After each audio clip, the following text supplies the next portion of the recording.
Hey folks, this is JR with DIY Prepper. Welcome to the channel. When it comes to food storage, you have a lot of options. Many people start out with dry beans and rice because they're cheap and they have a long shelf life. Then other folks pick up freeze-dried foods, and those are nice, but they're also very expensive, especially if you want to store a lot of them. But one of the best ways to build up your food storage is to stockpile canned goods. And there's a few reasons for this. First, they have a long shelf life. Even though they have a printed best by date of around a year and a half to 2 years, a lot of them are technically safe to eat indefinitely as long as the can itself isn't compromised. The taste and texture may not be as good, but they shouldn't make you sick. Another good thing about canned goods is that they're some of the easiest foods to rotate. You can buy rotation systems for your pantry, or you can just build them yourself. Since cans roll, they're very easy to use in those first in, first out systems. Then even though they cost a little more per serving than dry goods, they make up for that in other ways. First, you're going to use a lot less water when preparing them. Most canned goods don't require any additional water, and those that do, like condensed soups, aren't going to use very much. Then, since canned goods are safe to eat straight out of the can, you won't need as much fuel for cooking. Even if you do decide that you want to heat them up, they're still going to use a lot less fuel than boiling like a large pot of water for rice, beans, or dry pasta. Storing canned goods will also give you variety in your diet, and this is good for both your physical health and your morale, because eating the same thing every day is going to drive you crazy a lot faster than you may expect, and you'll probably end up having some gaps in your nutrition. Since canned goods come in a wide variety of fruits, vegetables, meats, and then even full meals, having a good selection of them should help your body get most of what it needs. Then certain things, like canned chili, will do a very good job of filling you up, and canned goods are also a good way to supplement your other food storage. You can serve them as side dishes for larger meals, or you can mix them up with other foods like what I did with this canned rotel. I mixed it with rice and some prepper beef survival steak to make a burrito bowl. Some of the best canned goods to store, though, are those that have meat. Meat's an important part of most people's diets, myself included, and it isn't something that most of us would want to be without. You can get the protein that your body needs from other sources like peanut butter and then also beans and rice, but it isn't as enjoyable, at least in my opinion. Unfortunately, though, meat would be a challenge to come by in a disaster, especially one that's long term. Raising animals requires a fair amount of space and other resources, and then game animals could be hunted to the point of extinction if things get bad enough. Canned goods, though, would give you a way to store several different varieties of meat without having to refrigerate it, and meat stored in this way can last for a very, very long time. Full meals like soup and chili are a good place to start with this. Condensed soups like this are the cheapest. Like I can get cans for less than $1 each if I do a 4-pack, but they do require additional water to prepare. It isn't much, but it's still something to think about. Non-condensed soups like this one do not need any extra water, and they can actually give you more calories per can, and since it has water in it, it'll also go a little ways towards helping you stay hydrated. Then chili is another good option. Some varieties have more calories than others, but my favorite is Wolf brand chili without beans. It does cost a little bit more than the one with beans, but it gives you more protein and calories. However, if you plan on eating a lot of Wolf brand chili, be sure to stockpile some additional toilet paper to go with it because you're probably gonna need it. Bathrooms in national parks absolutely hate me. But moving on from that nugget of joy, canned pastas are another good option if you want a full meal. Magic Prepper did a really good video a while back showing how different varieties of Chef Boyardee have different calorie amounts and cost per calorie, and what he found was that the mini beef ravioli with meatballs was one of their best options. I couldn't find that exact variety where I live. The best I could do was their spaghetti and meatballs. Then, of course, you can pick up cans of meat just by themselves. Canned chicken is probably the most common. My local grocery store always has a ton of that stuff, and it used to come in different varieties, too. I know at one point I could get buffalo canned chicken, but I haven't seen that in a while, which is little sad and depressing. So when you're storing canned goods or anything else, also be sure to get things like spices. You can store those in Mylar, just like other dry goods, and they'll make your food a lot more enjoyable to eat. Sauces are a little harder to deal with since most of them do need to be refrigerated after you open them. Some things like Valentina hot sauce can be kept at room temperature for a little while, but it's not going to last nearly as long that way as it would in a fridge. Canned beef is another good option. You can get it in several different varieties. Roast beef and corned beef usually aren't too hard to find, and they can be used in a lot of different ways. Then people seem to like the stuff by Keystone. They sell different kinds of canned meat, including ground beef that you could add to spaghetti, and Keystone also sells canned chicken. Then there's also a lot of varieties of canned fish. Canned tuna is probably the most popular, even though eating it at work will definitely make you the least popular person in the office. For long-term storage, though, I'd recommend sticking with cans of tuna rather than pouches. I'm not sure if being in a pouch directly affects its shelf life or not, but at the very least, pouches aren't going to be as durable as a metal can will. But those pouches do work well for things like bug out bags if you want to leave a very distinctive scent trail on your way out of town. Canned salmon and sardines are some other options.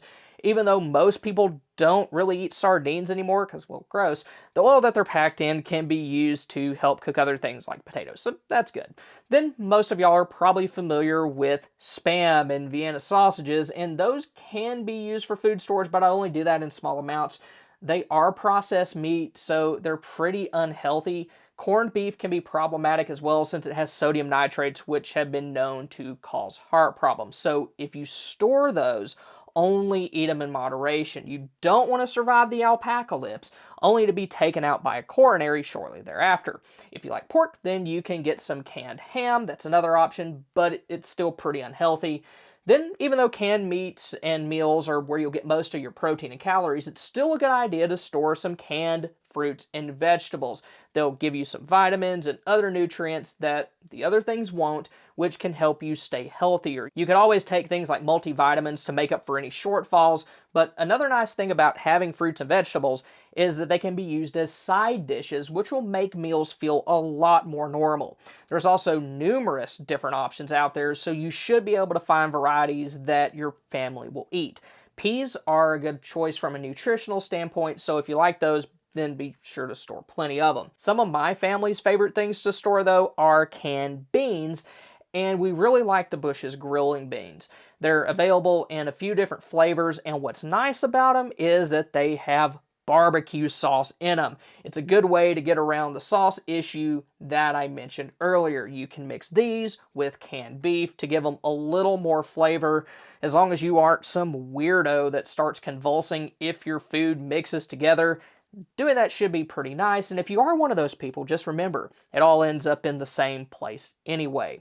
Then fruits are good to have around as a nice snack. One of my favorites is fruit cocktail. It has several different kinds of fruit in it, and it can be eaten straight out of the can. I remember when I was little, my grandmother giving me some of that stuff with my lunch, and I still enjoy it today, so good memories there. Then there's also some odds and ends you could stockpile that aren't canned in the traditional sense, but can still kind of sort of fit in that category. Honey is good to have around since it can be used as a sweetener, and it also has medicinal uses. If you have a sore throat, you can mix it with some tea to help soothe that, and it can even be used as an antiseptic on things like small cuts and scrapes due to its antimicrobial properties. It also stores indefinitely. Just be sure to get raw and unfiltered honey rather than the stuff that's been pasteurized. Instant coffee is another good thing to store. Since it's freeze-dried, it'll already have a very long shelf life, but you can extend that even further by putting it into a Mylar bag with oxygen absorbers. If you do that, then you can store it for 20 years or more. And then there's peanut butter. Even though it has a much shorter shelf life than other canned foods, it packs more calories than almost any of them, and it's also high in fiber, protein, potassium, and other things that your body needs. The best buy date on most varieties is around like 6 to 9 months, but it's pretty easy to rotate, especially if you use it regularly, and it's also cheap. But even though canned goods should be a part of everyone's food storage plan, they do have some drawbacks.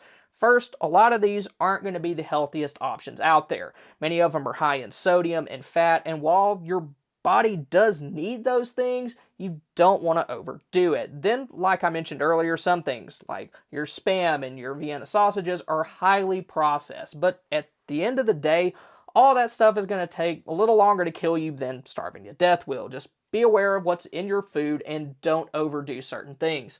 Another issue with canned goods is one that's common with all types of food storage, and that's storing stuff no one in your family wants to eat. While getting a whole pallet of canned hams may seem like a great idea, you may change your mind if you have to eat it and you've never done it before.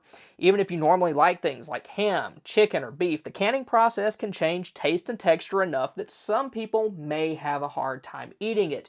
You can make things a little easier to stomach by the way you cook or season it, but it's still important to focus on stockpiling things that your family already eats. If you want to stockpile something new, then introduce it to your family's diet now so that it doesn't shock their system at the exact same time that the rest of the world is going down the toilet.